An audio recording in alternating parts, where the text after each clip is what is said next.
Hey everyone welcome back to Paru Veera life style. నా పేరు పార్వతి. మట్టి పాత్రలో వంట చేసిన తర్వాత ఈ మట్టి పాత్రలను ఎలా క్లీన్ చేయాలి, అలాగే వెజ్ కర్రీ చేసిన మట్టి పాత్రలను ఎలా క్లీన్ చేయాలి, అలాగే నాన్ వెజ్ వండిన మట్టి పాత్రలను ఎలా క్లీన్ చేయాలో ఈ వీడియోలో చూద్దాము. అలాగే ఈ మట్టి పాత్రలను వేటితో క్లీన్ చేస్తే చాలా బాగా క్లీన్ అవుతుంది అది కూడా చూద్దాము. నా వీడియోను ఫస్ట్ టైం కనుక చూస్తున్నట్లయితే నా వీడియోను పూర్తిగా చూడండి ప్లీజ్. వీడియోను పూర్తిగా చూసి లైక్ చేయండి. కొత్తగా చూస్తున్నట్లయితే సబ్స్క్రైబ్ చేసేసుకోండి. చూడండి, ఈ 2 మట్టి పాత్రలో నేను ఒక దాంట్లో వచ్చేసి నాన్ వెజ్ కర్రీ చేశాను, ఇంకో దాంట్లో వచ్చేసి వెజ్ కర్రీ అంటే పప్పు చేశాను. ఈ 2 పాత్రలను ఎలా క్లీన్ చేయాలో చూద్దాము, వన్ బై వన్ చూద్దాము. ఇక్కడ చిన్న చిన్న బౌల్స్ ఉన్నాయి కదా 2. ఒక దాంట్లో వచ్చేసి ఇది తవుడు, ఫస్ట్ వన్ వచ్చేసి నేను ఇప్పుడు చూపిస్తున్నాను కదా అది. నెక్స్ట్ ఇంకో దాంట్లో వచ్చేసి బియ్యం పిండి వైట్ కలరు. అలాగే వీటిని తోమడానికి నేను స్క్రబ్బర్గా కొబ్బరి పీచునే వాడతాను. ముందుగా మనం వెజ్ కర్రీ చేసిన మట్టి పాత్ర ఉంది కదా, ఆ పాత్రను క్లీన్ చేద్దాము. ముందుగా ఈ విధంగా వాటర్తో క్లీన్ చేసుకోవాలి. 2-3 సార్లు ఇలా వాటర్తో క్లీన్ చేసేసుకోవాలి. మంచిగా క్లీన్ చేసేసుకొని వెజ్ కర్రీ వండిన మట్టి పాత్ర ఉంది కదా, ఆ మట్టి పాత్రని ముందుగా మనం క్లీన్ చేస్తున్నాము. ముందుగా తవుడుతో కాకుండా బియ్యం పిండితో క్లీన్ చేసుకుందాము. వెజ్ కర్రీ చేశాము కాబట్టి బియ్యం పిండితో క్లీన్ చేసుకుంటే చాలా బాగా క్లీన్ అవుతుంది. అంటే మనకు ఏది అవైలబుల్గా ఉంటే అది వాడుకోవచ్చు. తవుడు అయినా వాడుకోవచ్చు, లేదంటే ఈ విధంగా బియ్యం పిండి అయినా వాడుకోవచ్చు. ఈ విధంగా మట్టి పాత్రలో బియ్యం పిండిని మొత్తంగా చల్లేసుకోవాలి. చల్లేసుకొని కొబ్బరి పీచు ఉంటుంది కదా, కొబ్బరి పీచుతో అయితే చాలా బాగా క్లీన్ అవుతుంది. ఈ విధంగా కొబ్బరి పీచుతో మంచిగా గట్టిగా తోముకోవాలి ఈ మట్టి పాత్రలను.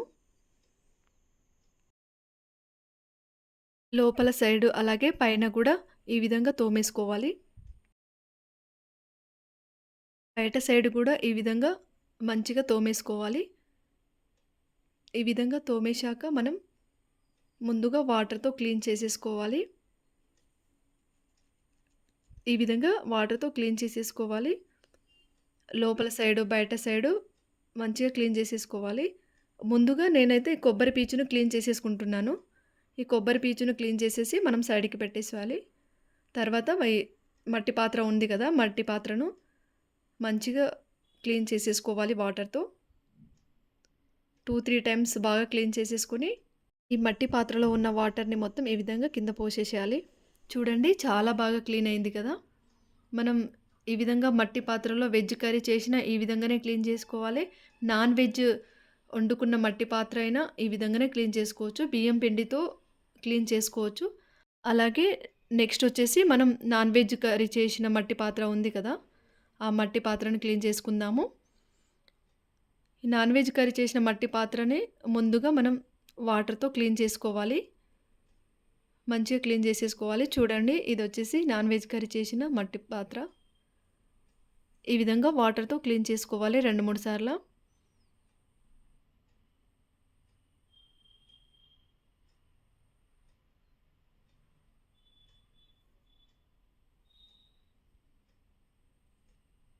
ఈ విధంగా వాటర్తో క్లీన్ చేసేసాక ఈ మట్టి పాత్రలో ఉన్న వాటర్ని కూడా మొత్తం తీసేసేయాలి. ఈ విధంగా వాటర్ని తీసేసాక మనం ఇప్పుడు ఈ పాత్రని తవుడుతో తోముకోవాలి.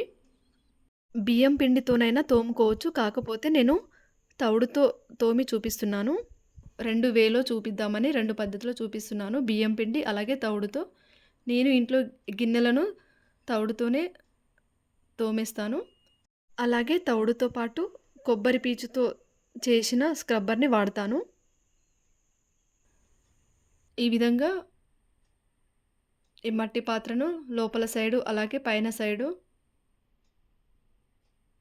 మంచిగా గట్టిగా తోమేసేయాలి. ఈ విధంగా తోమేసి ముందుగా నేను ఈ కొబ్బరి పీచును క్లీన్ చేసుకుంటాను.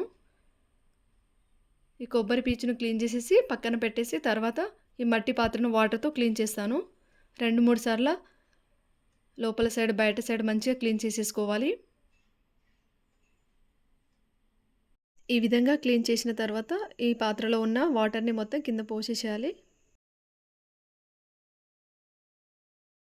నాన్ వెజ్ వండిన మట్టి పాత్ర ఉంది కదా, ఆ మట్టి పాత్రను ముందుగా లోపల సైడ్ తోమేసి వాటర్తో క్లీన్ చేసేసుకోవాలి.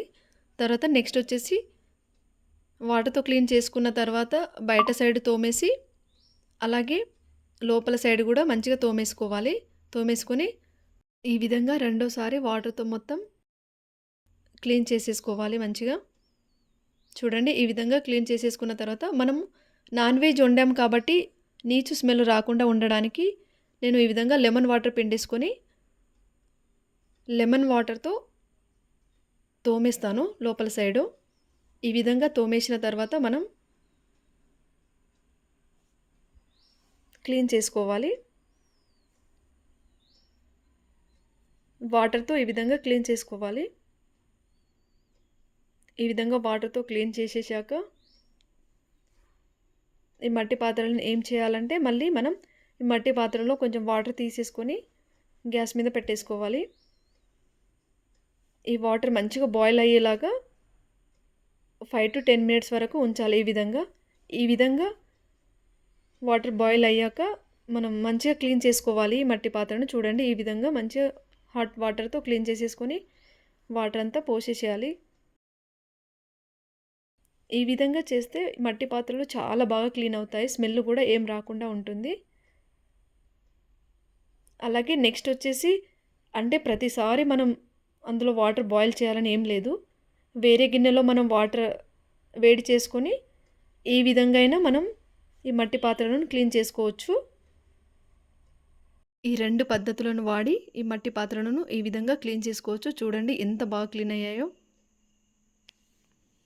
మనం ఈ మట్టి పాత్రలను తోమేశాక ఈ ఒక్క సైడే ఉంచకుండా ఈ విధంగా మనం ఇటు సైడ్ కూడా తిప్పేసుకొని 10 to 15 మినిట్స్ వరకు ఉంచాలి. ఈ విధంగా మంచిగా క్లీన్ అయి ఉంటుంది మట్టి పాత్రలు.